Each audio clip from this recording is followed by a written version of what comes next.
আজকে বৃষ্টির বেগ খুব বেশি বেড়ে গিয়েছে।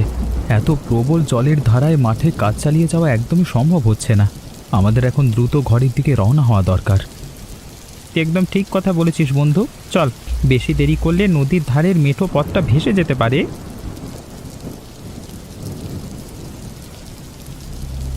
ওই দিনেশ, ওই সামনের প্রাচীন বটগাছটার দিকে একবার তাকাতো।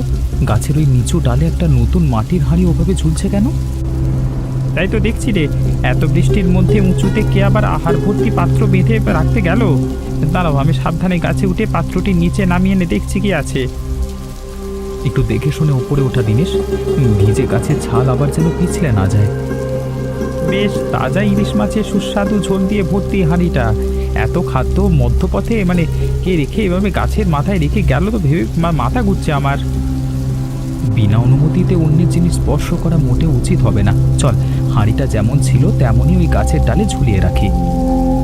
আমি পাত্রটি আবার আগের মতো শক্ত ডালের সাথে সুন্দর করে বেঁধে দিয়ে নিচে নেমে আসছি। বিষয়টিকে আমরা আপাতত নিজেদের মধ্যেই গোপন রাখবার চেষ্টা করি। একদম ঠিক বলেছিস। এবার চল, বর্ষা বারবার আগেই বাড়ি পৌঁছাতে হবে। কালকে সকালে আবার নতুন উদ্যমে মাঠে এসে কাজ করতে হবে।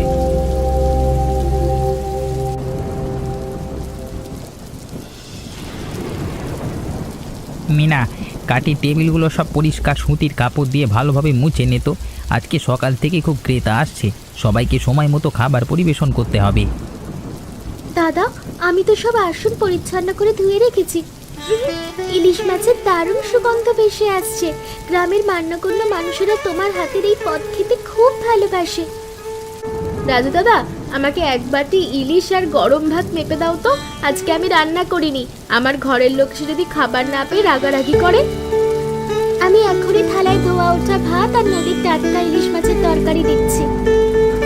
রাজু, আমাকে গরম রুটি আর চা দে তো, খেয়ে ধন্য হয়ে যাই। এই তো অপেক্ষা করুন বাবু। রোজ তোর হাতের খাবার না খেলে আমার দিনটাই ভালো যায় না। সে আমি জানি বাবু। আজ নদীর ঘাটটা খুব শান্ত লাগছে, তাই না অর্পিতাদি? বৃষ্টির হালকা ধারায় জলগুলো কেমন টলমল করছে। জল ভরে বাড়ি ফেরার সময় এই সময়টা আমার খুব ভালো লাগে। একদম ঠিক বলেছিস। বর্ষার এই ঠান্ডা আবহাওয়ায় সংসারের কাজকর্ম সারতে কিন্তু মন্দ লাগে না। তা দুপুরে কি রান্নাবাড়ির আয়োজন করছিস বলতো? ঘরে সামান্য আলু আর শাকসবজি আছে, তাই দিয়েই কোনো মতো রাঁধবো। নদীতে তাজা ইলিশ মাছ পাওয়া গেলে ভালো হতো, কিন্তু আজকাল বাজারে আবার মাছের যা দাম। তাজা বলেছিস, তবে আমাদের রাজু হোটেলে কিন্তু রোজ টাটকা নদীর মাছের দারুণ তরকারি রান্না হয়। গ্রামের কত মানুষ খেয়ে প্রশংসা করে। চলো এখন গাছের ছায়া একটু দাঁড়িয়ে বিশ্রাম নিই। আচ্ছা, তোমার স্বামী কি কাল মাঠের কাজ শেষ করে ঘরে ফেরার সময় কোনো অদ্ভুত ঘটনার কথা বলেছিল? কই না তো, তো কাল ঘরে ফিরে চুপচাপ বসেছিল, আমাকে তো কিছু বলেনি রে। পুরুষদের মনের কথা বোঝা সত্যি খুব কঠিন গো। যাই হোক, জল নিয়ে এবার ঘরের দিকে পা বাড়ানো যাক, রান্নার সময় হলো। হ্যাঁ চল, হাজারটা কাজ পড়ে আছে। আবার যদি জোরে বৃষ্টি নামে তবে আবার উঠোনে শুকোতে দেওয়া জামা কাপড় সব ভিজবে। একটু তাড়াতাড়ি পা চালাই।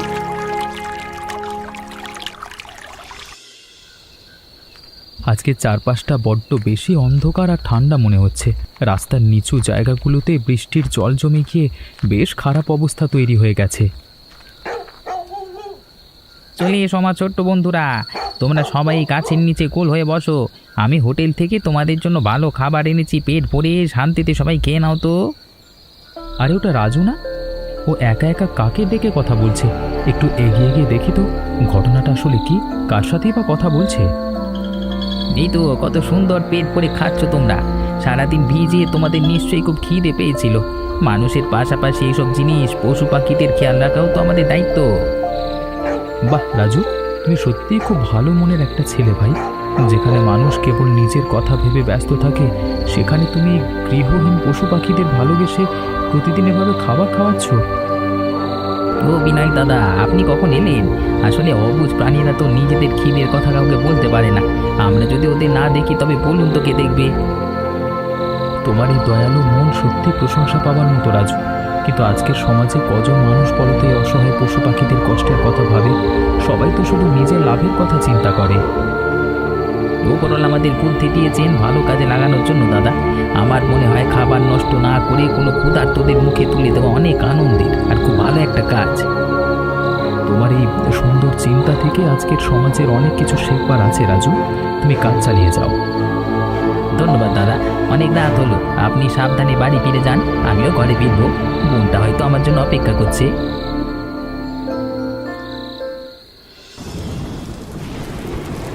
তুই আবার আমাকে বৃষ্টির সন্ধ্যায় গাছতলায় ডেকে আনলি কেন বলতো? যেভাবে বৃষ্টি নামছে আর কিছুক্ষণ দাঁড়ালে আমরা দুজনেই ভিজে স্নান করে যাব তো। একটু শান্ত হয়ে দাঁড়া দিনেশ। ওই দেখ, গাছের উঁচু ডালে সেই একই জায়গায় আজও সেই হাঁড়িটা বাঁধা আছে। আজও নিশ্চয়ই ওর ভেতরে সেই তাজা ইলিশের ঝোল রাখা আছে। সত্যিই তো, সেদিনের মতো আজও কেউ ওই একই জায়গায় খাবার ভর্তি পাত্র ঝুলিয়ে রেখে গেছে। কিন্তু কথা হলো, এই প্রবল বৃষ্টির মধ্যে কার এত সময় যে গাছে বেঁধে খাবার বাঁধবে? এই রহস্যের উত্তর আমাদের খুঁজে বের করতেই হবে দিনেশ। নিশ্চয়ই গ্রামের কোনো মানুষ এর সাথে জড়িয়ে আছে, যার আসল উদ্দেশ্য আমরা এখনো বুঝতে পারছি না। আমাদের খতিয়ে দেখতে হবে।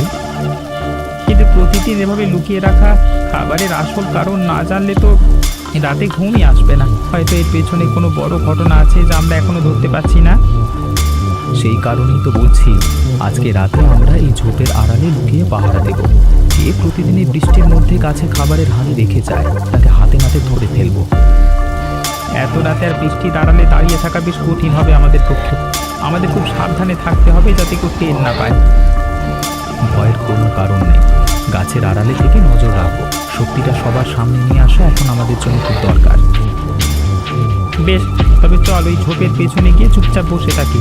একদম কোনো শব্দ করা যাবে না। কেউ এলে যেন ঘোনাক করেও বুঝতে না পারে যে আমরা এখানে লুকিয়ে নজর রাখছি। একদম চুপচাপ থাকো, চোখ রাখো পথের দিকে। আমার মন বলছে কিছুক্ষণের মধ্যেই কেউ না কেউ ওই গাছের দিকে হেঁটে আসবে।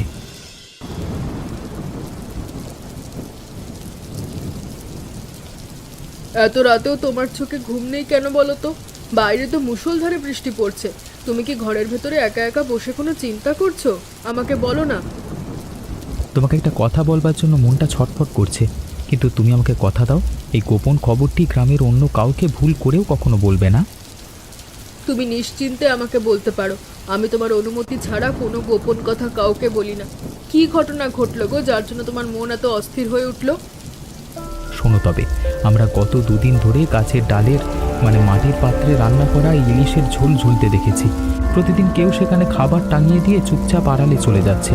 আমি আর দিনেশ কালকে রাতে ঝোপের পাশে চুপ করেছিলাম, কিন্তু কাউকে দেখতে পেলাম না। চলো তো, আমরা দুজন আজকে আবার যাই। ঠিক আছে, চলো। ওগো, এমন অন্ধকার রাতে ঝোপের আড়ালে দাঁড়িয়ে থাকতে ভয় করছে। ওই দেখো, দূর থেকে ছাতা মাথায় একটা গোল মাটির পাত্র নিয়ে এগিয়ে আসছে কেউ। একটু চুপ করো সুচিত্রা, একদম কথা বলো না। ওকে আর একটু কাছে আসতে দাও, তবেই আমরা মানুষটাকে স্পষ্ট চিনতে পারবো। রহস্যময় এই কাণ্ড দেখে আমার বুকটা বেশ কাঁপছে। ওমা, উনি তো আমাদের চেনা মোড়লের হোটেলের রাজু। এত রাতে বৃষ্টি মাথায় নিয়ে গাছের ডালে পাত্রটা সাবধানে বেঁধে দিয়ে সোজা হেঁটে নিজের ঘরে ফিরে যাচ্ছে। আমি তো নিজের চোখেও বিশ্বাস করতে পারছি না। রাজু একা একা এই কাজ এতদিন ধরে করছে, কিন্তু কেন যে সে এমন কাজ করছে? নিশ্চয়ই এর পেছনে কোনো কারণ আছে যা আমাদের জানা নেই। তুমি কাল সকালেই দিনেশ দাদা এই সব কথা খুলে বলবে। একদম ঠিক কথা বলেছ। কালকে সকালে আমরা সবাই মিলে রাজুর সাথে দেখা করে আসল ঘটনা জানতে চাইব। এখন ঘরে চলো। দিনেশ, ঘরে আছিস? তাড়াতাড়ি একবার বাইরে আয় তো, তোর সাথে জরুরি কথা আছে। তুই কি আসল ঘটনা জেনে গেছিস যে প্রতিদিন গাছের ডালে খাবার ভর্তি পাত্র রেখে চলে যেত আমাদের সবার চোখের আড়ালে? হ্যাঁ হ্যাঁ, আমি আর তোর বৌদি দুজনে মিলে কালকে মাঝরাতে আড়ালে লুকিয়ে সব দেখেছি। অন্য কেউ নয়, আমাদের গ্রামের ওই হোটেল চালানো ছেলে রাজু এই কাজটা করে। রাজু? আমাদের মোড়ের খাবার হোটেলে রাজু এ কাজ করছে? কিন্তু সে মাঝরাতে এত কষ্ট করে বৃষ্টিতে ভিজে গাছে খাবার রেখে আসে কেন? আমার মনে হয় এই কথাটা আমাদের গ্রামের প্রবীণ মানুষ সমরেশ বসু মহাশয়কে জানানো দরকার। উনি বয়সে বড় এবং অভিজ্ঞ মানুষ, উনি সবটা শুনলে সঠিক পরামর্শ দিতে পারবেন।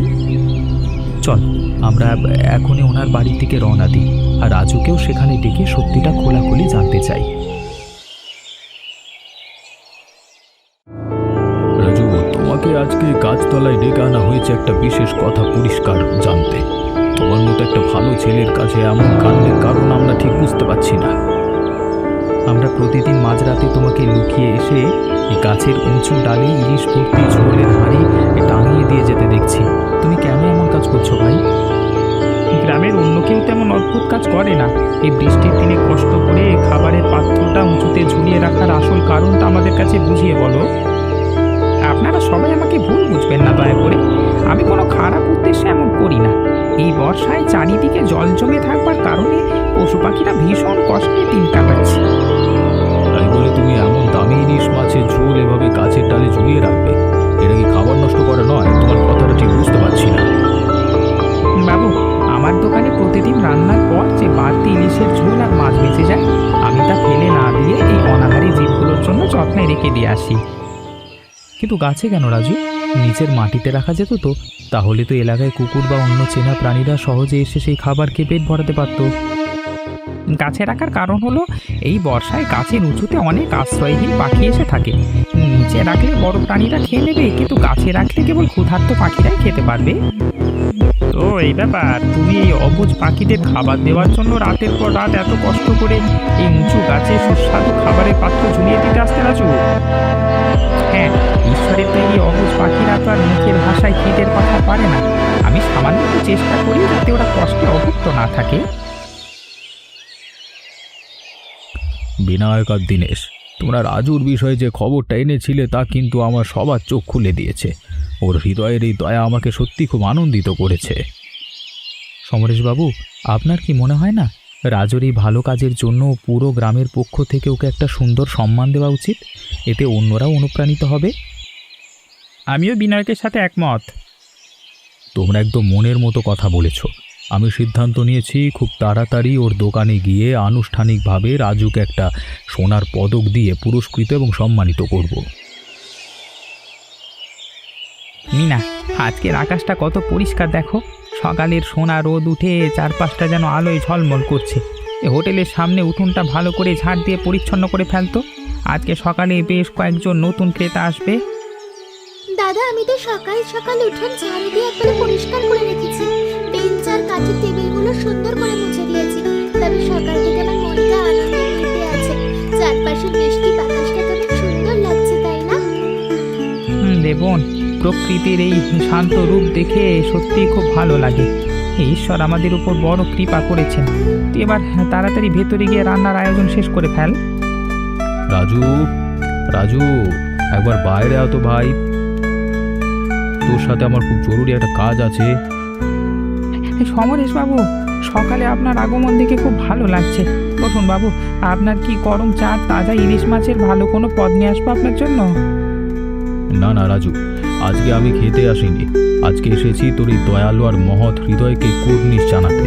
পশু পাখির প্রতি তোর যে ভালোবাসা তা আমাদের সকলের চোখ খুলে দিয়েছে। গ্রামের পক্ষ থেকে তোকে সম্মানিত করতে এই সোনার পদক এনেছি। বাবু, আপনি কি করছেন? আমি তো সামান্য মানুষ, এই উপহারের যোগ্য আমি নই। না রাজু, তোর এই নিঃস্বার্থ মন আর সততার সম্মান পাওয়াই উচিত। এ নাও পদক। দাদা, তুই এটা সত্যি আশা করিস? মাঝে মাঝে মনে হয় তোর মতো দাদা থাকা না ভাগ্যের ব্যাপার। সারা জীবন তুই এমন থাকবি। থাকবো রে বোন, থাকবো। রাজু দাদা, তুমি কি একটু সময় দিতে পারবে? আজ বেশ কয়েকদিন ধরে চিন্তায় আমার রাতে ঘুম হচ্ছে না। কোনো উপায় না দেখে শেষ পর্যন্ত তোমার কাছেই এলাম। কি হয়েছে সুরভি দিদি? তোমাকে এমন চিন্তিত আর করুণ দেখাচ্ছে কেন? কোনো সমস্যা হয়েছে কি? তোমার ঘরের লোক আর পরিবারের সবাই কেমন আছে বলো তো? কি বলবো দাদা, এই বর্ষার দিনে চারদিকে জল জমে থাকার কারণে আমার ঘরের লোকটা কোনো কাজই পাচ্ছে না গো। কয়েকদিন ধরে কোনো আয় রোজগার কিচ্ছু নেই। এই বর্ষায় কাজ না থাকলে ঘরে যে কি হাল হয় তা ভেবেই দিশেহারা হয়ে পড়ছে। কিচ্ছু তো অভাবের কারণে দিদি, তুমি একদম চিন্তা করো না। বিপদের দিনে গ্রামের মানুষ একে অপরের পাশে দাঁড়াবে না তো কে দাঁড়াবে? তোমার কোনো ভয় নাই, আমি তোমাকে সাহায্য করব। সত্যি বলছো দাদা? তুমি আমাকে সাহায্য করবে? দিদি, চিন্তা করবার কোনো প্রয়োজন নেই। আমার হোটেলেই তোমাকে কাজ দেব। মিনা এক হাতে একা হোটেল সবার রান্না, থালা বাসন ধোয়ার কাজ সামলাতে হিমশিম খায়।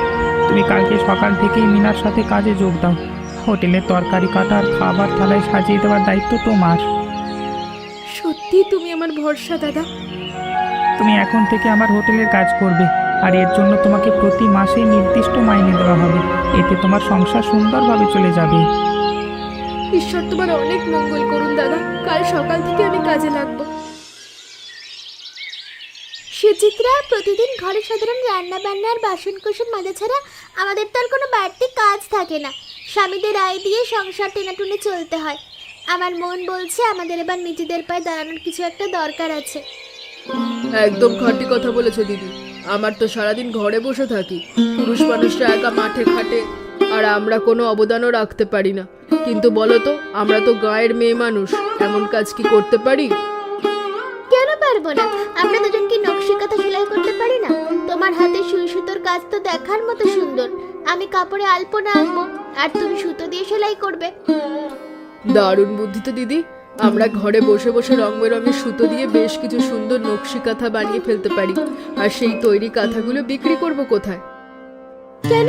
প্রতি শনিবার যে পাশের বড় হাটে কেনা বেচা হয়, সেখানে আমাদের তৈরি নকশি কাঁথা নিয়ে যাওয়া হবে। হাটের ব্যবসায়ীরা এই হাতে সেলাই করা কাঁথা চড়া দামে কিনবে। হাটে সেই কাঁথা ভালো দামে বিক্রি করতে পারলে আমাদেরও উপার্জন হবে। বা সত্যি তো, এই কাঁথা বেচা টাকা দিয়ে আমরা সংসারের ছোটখাটো জিনিসও কিনতে পারবো। স্বামীদের ওপর সব ব্যাপারে নির্ভর করতে হবে না। তাহলে সংসারে উন্নতিও হবে আর আর্থিক কষ্টও দূর হবে। তাহলে এক মুহূর্ত সময় নষ্ট না করে আজ থেকেই শুরু করো। আমরা কাজের সিদ্ধান্তগুলো চূড়ান্ত করে ফেললাম। একদম। আরে রাজু না, এই অন্ধকারে উঁচু গাছে তুমি আবার সেই বোকা পাখিদের জন্য খাবারের ব্যবস্থা করছো। সত্যি তোমার পশু পাখির প্রতি ভালোবাসা আর নিঃস্বার্থ কাজের ধরনটা চমৎকার। হ্যাঁ বাবু, সারাদিন হোটেল চালানোর পর সন্ধ্যের সময় পশু পাখিদের মুখে দুটো অন্ন তুলে দিতে পারলে মনের ভেতর দারুণ শান্তি পাই। ওপরলার এই অবুঝ সৃষ্টিগুলোকে খাবার দেওয়া আমার অভ্যেস হয়ে দাঁড়িয়ে গেছে। তুমি ধন্য রাজু। তবে শুধু পাখিদের খাওয়ালেই তো হবে না, তোমার এই হোটেলের ব্যবসাটাকেও আরো অনেক দূর এগিয়ে নিয়ে যেতে হবে। আমি অনেক দিন ধরে একটা কথা ভাবছিলাম, আজকে তোমাকে সোজা বলেই ফেলি। কি কথা সমরেশ বাবু? আপনি আমাকে আদেশ করুন, আমি সব সময় আপনার কথা শুনতে প্রস্তুত। শোনো রাজু, তোমার মনটা যেমন খাঁটি তেমনই তোমার কাজের হাতও খুব প্রশংসনীয়। এভাবে ছোট ছোট জায়গায় হোটেল চালালে বেশি মানুষের সেবা করা সম্ভব না। আমি তোমাকে সহজ শর্তে বড় অঙ্কের ব্যাংক লোন বা ব্যক্তিগত লোন পাইয়ে দেওয়ার ব্যবস্থা করে দেব। সেই লোন নেওয়ার টাকা দিয়ে তুমি তোমার এই খাবারের হোটেলটা অনেক বড় করে গড়ে তুলবে। সমরেশ বাবু, আপনি সত্যি বলছেন? লোন পেলে আমি তো আধুনিক সাজে নতুন বড় হোটেল খুলতে পারবো। কত মানুষের কর্মসংস্থান হবে সেখানে। রাজু, একদম সত্যি। তোমার কাজের প্রতি এই সততা দেখে আমি এই সিদ্ধান্ত নিয়েছি। কালকে সকালে আমার ঘরে এসো, কাগজপত্র ঠিক করে দেব। আপনার এই ঋণ আমি কোনো দিন শোধ করতে পারবো না বাবু। আমি মন দিয়ে কাজ করব।